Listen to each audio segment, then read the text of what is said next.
Out here at One Horn Larry's garage. Nicholas is back there banging and making a bunch of noise, trying to adjust the seat. Yeah, just beat the hell out of it. That's the way to do it.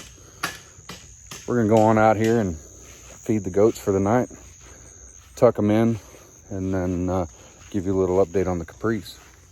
All right. What? What do you want? You want food? You want food? Is that what you want? There we go. Over here, Larry, there's yours.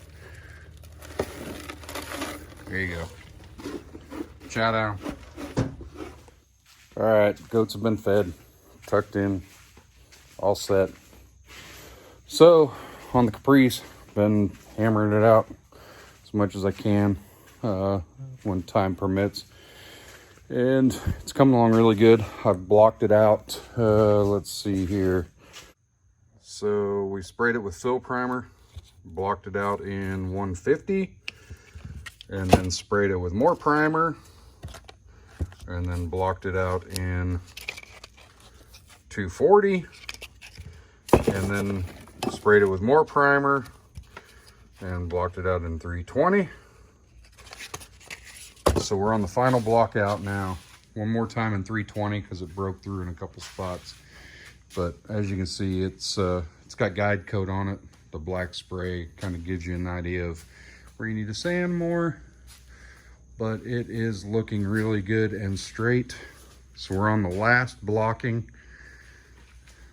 But what I wanted to point out, this over here, I was talking to my buddy Tim, the painter, Hooter, and whoop. So we were talking about methods of blocking it out. And the body line, I want this body line to be sharp and crisp. So what I've been doing when I've been blocking it is I've been snapping a chalk line down the side of it to kind of give me an idea when I'm sanding where the body line is. And Nicholas is in my shot. And he said one thing you can do to make sure you get a nice crisp line is use painter's tape. Tape the body line. So I did that. So what you do is you put the tape on one side of the body line, and then what I'm going to do, where's my block at? What you do when you're blocking it out, you put tape on one side of the line and block it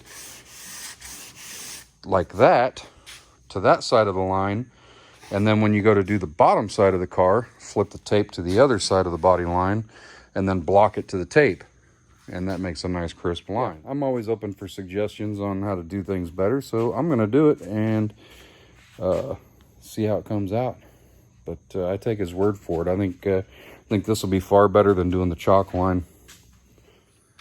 So here it is. I blocked out the top side down to the tape line with some 320 grit. Next, I'll flip the tape over and block the bottom side. But let's go ahead and rip it off and see how it looks.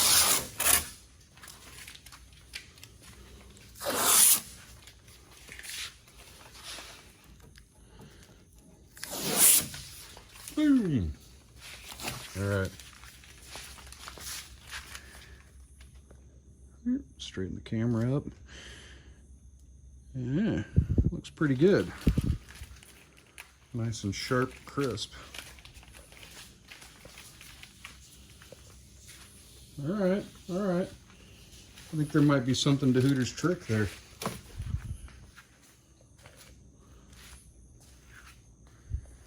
That does look pretty straight, sharp, and crisp. All right. Give the man props. I think that's a good trick.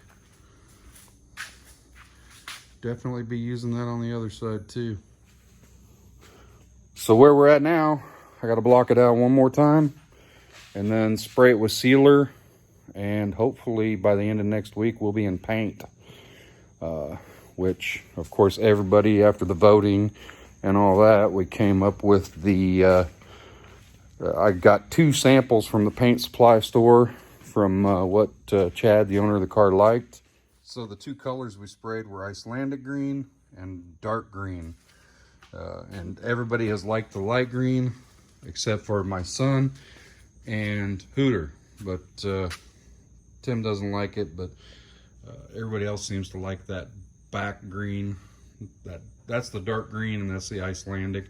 The Icelandic's got a little more color shift. It's got a little more blue in it.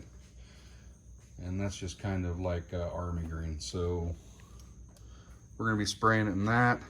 It'll be exciting to see how it comes out. It's a big ass car, so lots of spraying.